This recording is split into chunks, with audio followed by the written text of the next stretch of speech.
आऊज़ुबिल्लाहिमिनश्शैतानिर्रजीम बिस्मिल्लाहिर्रहमानिर्रहीम। Dear candidates, मैं हूं अज़ील अहमद और आप देख रहे हैं प्रेप अकेडमी का ऑफिशियल यूट्यूब चैनल। आज की वीडियो में रिकमेंडेड कैंडिडेट्स का एक्सपीरियंस लेकर आए हैं आपके लिए। वो कौन सी बातें हैं, वो कौन सी चीज़ें हैं, वो कौन से तौर तरीके हैं जिन पर अमल करने से जो है आपकी रिकमेंडेशन के चांसेस बढ़ सकते हैं।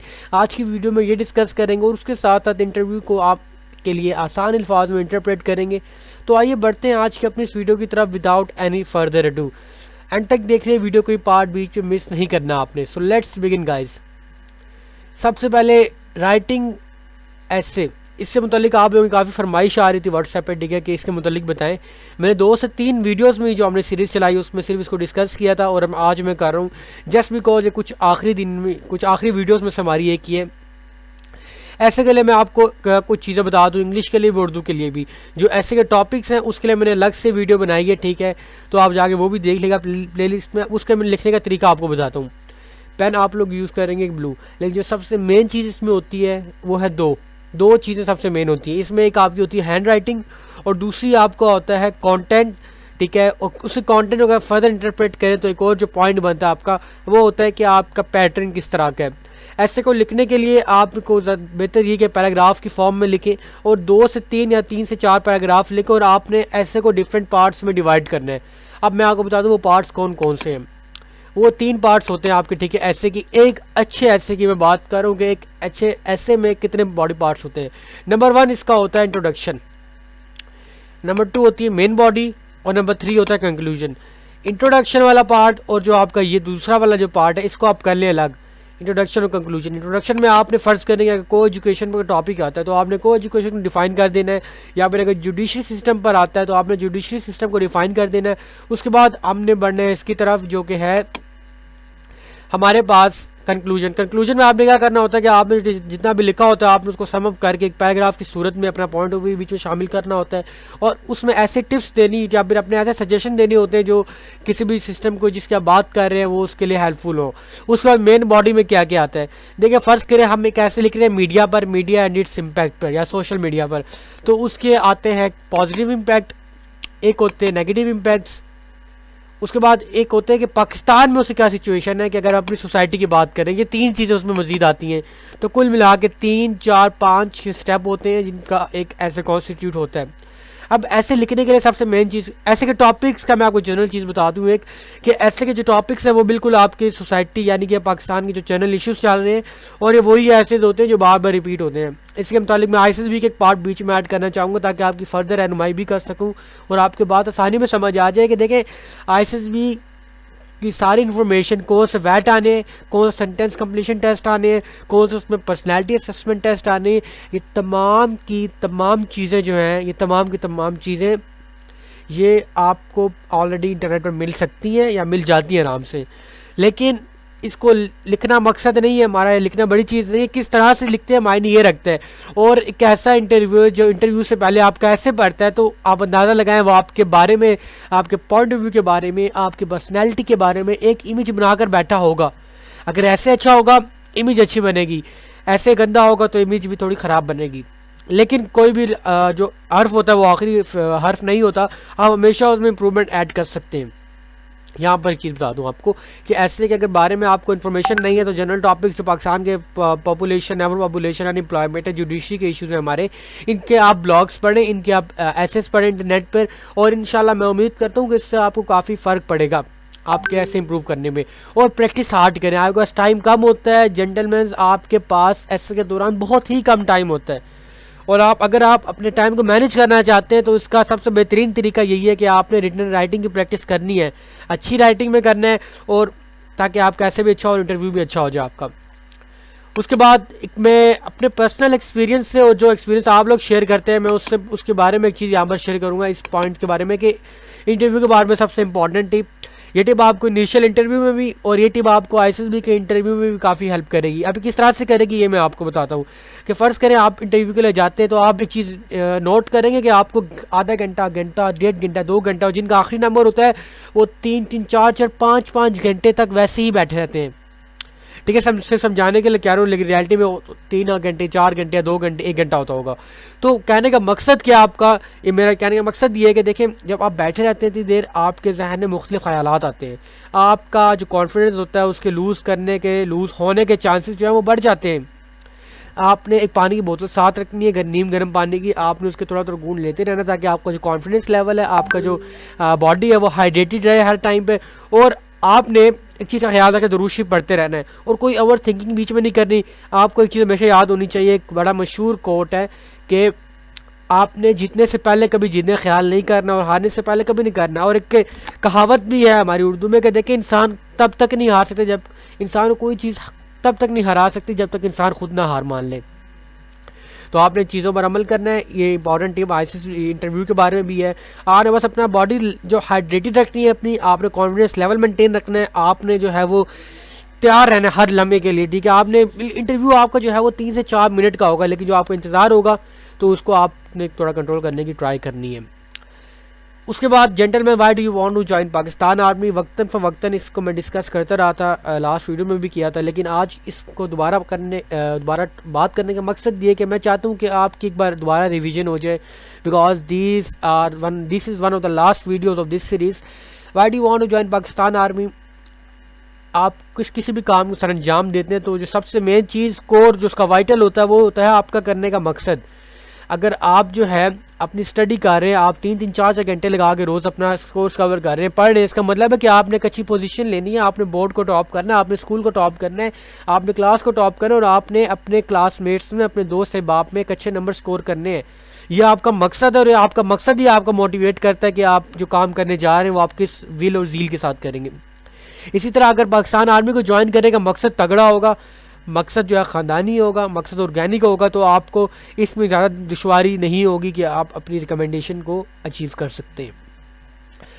अब ये तो जनरल चीज़ें मैंने बता दी, अब इसके 2 आंसर बता देता हूँ। देखें सर, मैंने आपको बताया कि 3 पॉइंट्स होते हैं कि किसी भी सिटीजन्स की जो है ना, अपने मुल्क के लिए उसके जो है वो 3 फ़राइज़ होते हैं। नंबर 1 उसके लॉज को अबाइड करना, नंबर 2 उसकी जो है वो यानी कि बाइज लॉज को अबाइड करना, टैक्सेस नंबर 2 पे करना, और जो नंबर 3 होता है वो होता है टैक्सेस को अपने मुल्क के दिफा करना। यूक्रेन के एग्जांपल ले, आधा मुल्क भाग गया, लेकिन उसका सदर जो था उसने मुल्क छोड़ के नहीं गया, हालांकि उसे बहुत ऑफर्स आ रही थी कि आप इधर आ जाएँ, आप यूरोप आ जाएँ, अमेरिका आ जाएँ, लेकिन उसने बेहतर ये चुना कि वो अपनी टीम की, अपनी कंट्री के साथ ही रहेगा। और इसका मकसद आप ये कह सकते हैं, सर देखिए मेरा बचपन से ख्वाहिश है कि मेरी आर्मी जो है मेरा पैशन है, और मैं चाहता हूँ कि मेरा पैशन ही मेरा प्रोफेशन बने, और मैं अपने आप को एक सोल्जर कंसीडर करता हूँ, और मैं अपने मुल्क की खातिर लड़कर अपनी में शहादत का मुकाम हासिल करना चाहता हूँ, जिसकी वजह से मैं आर्मी को ज्वाइन करूँ। एक चीज़ तो मैं आपको ये बता दूँ। उसके बाद है कि do you have a girlfriend, या इससे मुतालिक बहुत सारे सवाल हैं। लड़के काफ़ी कंफ्यूज होते हैं जब ये सवाल पूछा जाए। देखिए कुछ चीज़ों में ना आपको बड़ा ही ऑनेस्ट रहना पड़ता है, बड़ा ही कमिटेड रहना पड़ता है, बजाय इसके अगर आप इधर उधर की बातें करें, इधर उधर के आप जो रेफरेंस दें। आपने सिंपल, अगर आप if you have one then said you have one, if you don't have one then totally आप कह देंगे sorry sir I don't have any. और उसके बाद जब आपसे काउंटर क्वेश्चन किए जाए तो बी बोल्ड कि आपने जितने भी काउंटर क्वेश्चन के बारे में किए जाएंगे आपने उसका आंसर करना है। अगर आपने वो काम सर अंजाम दिया है तो बी कॉन्फिडेंट, बी बोल्ड, चाहे वो जैसा भी है। देखिए अभी हम उसको डिस्कस नहीं कर रहे, आपने बस उसमें कायम रहना है। आप कह रहे सर जी यस या नो, इससे आगे ना कोई बात करनी है आपने, ना कोई आपने बात सोचनी है कि क्या होगा क्या नहीं, ठीक है। उसके बाद मैं बता दूं आपको, इंट्रोड्यूस योरसेल्फ। किसी भी इंटरव्यू के लिए जब आप जाएंगे तो आपका इंट्रोडक्शन एक बहुत ही इंपॉर्टेंट चीज़ होती है, जिससे अगले बंदे को आपके बारे में पता चलता है, जो कि आपके बारे में कुछ भी नहीं जानता। आपका इंट्रोडक्शन ही इतना तगड़ा होना चाहिए कि आपकी 75% पर्सनैलिटी उसके सामने आ जाए और वो इम्प्रेस हो आपके इंट्रोडक्शन से। आप इम्प्रेस करने से ये मुराद नहीं कि आप उसे फेक करें जो एक्चुअल में आप में नहीं है। आपने कहना है यानी कि जो जनरल चीज़ें किसी भी इंट्रोडक्शन के कुछ बेसिक पार्ट्स होते हैं, आपने उसका ख्याल रखना है। अब वो बेसिक पार्ट्स कौन कौन से होते हैं, चले मैं आपको बताता हूँ। नंबर 1 आपका नेम, नंबर 2 आपकी age, educational qualification. Educational qualification में एक चीज़ हमेशा याद रखें कि अगर आपने किसी वेल नॉन या वेल रेप्यूटेड इंस्टीट्यूशन से FSC की है या मैट्रिक की है तब आपने उसको हाईलाइट करना, वरना कोई ज़रूरत नहीं है आपको बताने की कि आपने पंजाब कॉलेज से किया, सुपीरियर कॉलेज से किया, आपने जो है वो सनी मॉडल स्कूल कॉलेज से की है।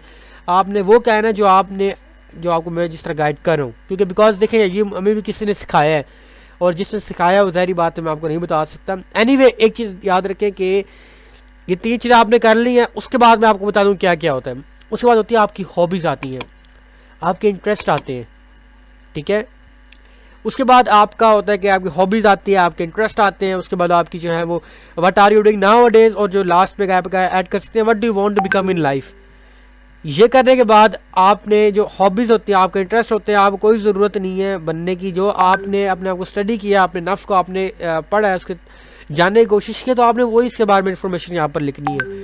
और ये तमाम अगर चीज़ें आप ऐड करेंगे तो this will only take you 40 to 60 second, ना इससे ज़्यादा लेगी ना इससे वो कम लेंगी। बिकॉज एक अच्छा इंट्रोडक्शन, एक अच्छा इंट्रोडक्टरी पर्सन वही होता है जो अपने इंट्रोडक्शन को ब्रीफ और शॉर्ट रखता है, ठीक है। उसके बाद अगर हम आगे बढ़ें तो यहाँ से जो है वो हमारे इंटरव्यू का आगाज़ हो रहा है। आप लोगों ने बस इस पेंसिल पर गौर करना है, ये जहाँ वो डिक्टेट करेगी आपको। Initial interview experience ASRC Muzaffarabad, माशाल्लाह भाई हमारे रिकमेंड हुए हैं। ऐसे का जो टॉपिक था इनका वो था ऑनलाइन एजुकेशन, इंग्लिश का टॉपिक था इनका ऑनलाइन एजुकेशन। उसके बाद जो उर्दू का था वो था माहौलियाती आलूदगी के असरात। अब आपकी देखिए फ़र्ज़ करें हम माहौली ऑनलाइन, पहले हम चले एक ही पढ़ लेते हैं ऑनलाइन एजुकेशन को। ऑनलाइन एजुकेशन की जब बात आ रही है यहाँ पर आप देखें, आप एक पॉइंट इंट्रोडक्शन दे दें इसके बारे में, इसकी इंपॉर्टेंस भी बता दें इंट्रोडक्शन में ही। उसके बाद आप बता दें कि एडवांटेजेस क्या हैं। उसके बाद आप कह दें इसके डिसएडवांटेजेस क्या हैं पाकिस्तान जैसी कंट्री में, जहाँ पर ऐसे लड़के जो बैकवर्ड एरियाज़ में रहते हैं, जहाँ पर इंटरनेट नहीं होता, या आप पुवर्टी के आप बता दें। उसके बाद आप इसका बता दें कि पाकिस्तान में इसको कैसे इंप्रूव किया जा सकता है। उसके बाद कंक्लूड कर दें सारे टॉपिक को। While concluding the topic I will highlight to मतलब मैं हुकाम आला से दरख्वास्त करता हूँ कि पाकिस्तान में जो है ऑनलाइन एजुकेशन को जो है वो प्रमोट किया जाए, ये किया जाए, वो किया जाए। तो उसके मुताबिक आप अपने पॉइंट ऑफ व्यू दे देंगे, क्योंकि मैं अभी तक डिटेल्स में नहीं जाऊँगा इनकी, ठीक है जेंटलमैन। तो उसके बाद एक इंटरव्यू 3 से 4 मिनट का हुआ टोटल। देखें इंटरव्यू की टाइमिंग नहीं किया 3 से 4 मिनट। मेरा कुछ कैंडिडेट्स का 10 मिनट का भी हुआ है। एंटर हुआ, परमिशन लेकर सलाम किया, तो उसके बाद सलाम करने में कहते हैं हाउ आर यू, तो आगे से कहता है अल्हम्दुलिल्लाह फाइन। यहाँ पर मैं आपको बताया कि आपने ऐड करना है कि I am fine, how about you, अल्हम्दुलिल्लाह सर मैं ठीक ठाक, आप सुनाएं आप कैसे हैं। क्योंकि देखिए इसमें एक एथिकल बेस्ड क्वेश्चन है कि आप अगर पूछ लें तो इसमें कोई बुराई नहीं है, ठीक है। उसके बाद what is the meaning of your name, भाई का नाम क्या था पहले ही देख लेते हैं। भाई का नाम नहीं मेंशन इधर, ठीक है, लेकिन चलें इनके नाम को मतलब जो भी था उन्होंने बताया। अगेन बात आ गई इंट्रोडक्शन में। देखिए इंट्रोडक्शन जिसका अच्छा तैयार होगा, मैं गारंटी ले लें वो अपने इंटरव्यू को अच्छे से परफॉर्म कर पाएगा। उसके बाद 1 मिनट का डिटेल इंट्रोडक्शन दिया जिसमें अपने सिबलिंग्स, हॉबीज़ और एजुकेशन के बारे में बताया। तो सिबलिंग्स भी आप लोग ऐड कर सकते हैं, अगर ना करें तब भी ठीक है, लेकिन अगर ऐड कर दें तो अच्छी चीज़ है। यानी कि वो यार 4 सिबलिंग्स या वो यार 5 सिबलिंग्स या आप जितने भी हैं अपने रेलिवेंट से उसके मुताबिक बता दें। उसके बाद how why so much less marks in FSC than matric, इन्होंने अपना ये बताया कि इनके मार्क्स क्यों कम आए थे, और जो वजह है आपने वही बतानी है। तो बनने बनाने की आपने कोशिश नहीं करनी, बिकॉज जो उनकी रिक्वायरमेंट है अगर आप उनसे फिर जाएंगे तो definitely you will have to pay then. Why do you want to join Pakistan army, इसका उन्होंने जवाब दिया कि वो आर्मी को क्यों ज्वाइन करना चाहते हैं। उसके बाद है कि you have written book reading as your hobby, tell me the name of the last book you have read. तो उन्होंने वो बताया कि लास्ट बुक इन्होंने कौन सी पढ़ी है इसके बारे में बताया। Answered with the name of the author of the book, ठीक है, जो भी था इन्होंने अपना बताया। उसके बाद tell me why there are 365 days in a year, तो सब भाई जवाब देते हैं because it is the time that earth takes to revolve around the sun, यानी कि ये वो टाइम पीरियड है, वो दिन है जिनमें जो है अर्थ रिवॉल्व करता है अराउंड द सन के। उसके बाद कहते हैं thank you and you can leave now, thank them and left. फिर हमें 30 मिनट के बाद रिजल्ट बताया। 15 में से 6 कैंडिडेट जो हैं वो रिकमेंड हुए। इंटरव्यू सारा इंग्लिश में था और ऐसे लिखने के लिए सिर्फ 5 मिनट पर दिए थे, यानी कि ऐसे लिखने के लिए। Dressing kurta shalwar with sweater and coat, तो लाजमी नहीं है कि अगर आपने रिकमेंड होना तो आपके पास जो है वो पैंट कोट ही हो, शलवार कमीज़ के साथ भी लड़के होने वाले हो जाते हैं। तो इसी के साथ आज की वीडियो का वक्त ख़त्म हो जाता है, लेकिन मेरे ख्याल से भाई ने एंड में कुछ शेयर किया था, लेकिन चले एनीवे यही था आज की वीडियो में। मेरे अल्लाह पाक से दुआ है कि वह आप तमाम को अपने मकासद में कामयाब फरमाए। तो इसी के साथ हम इस सीरीज़ को भी अख्ताम की तरफ लेकर जा रहे हैं। कुछ वीडियोस इंशाल्लाह और आएंगी, और जब स्क्रीन पर आपको वीडियोस शो हो रही हैं आप इनको देखें, या आप लोगों के लिए बहुत ज़्यादा हेल्पफुल है। उसके अलावा ISSB की तैयारी के लिए भी मैंने काफ़ी चीज़ें आपके साथ शेयर की हैं, आप वो भी देखें। और इसी के साथ मैं इख्तिताम करता हूँ आज की इस वीडियो का। दुआ में याद रखें। अस्सलामु अलैकुम व रहमतुल्लाहि व बरकातुहू।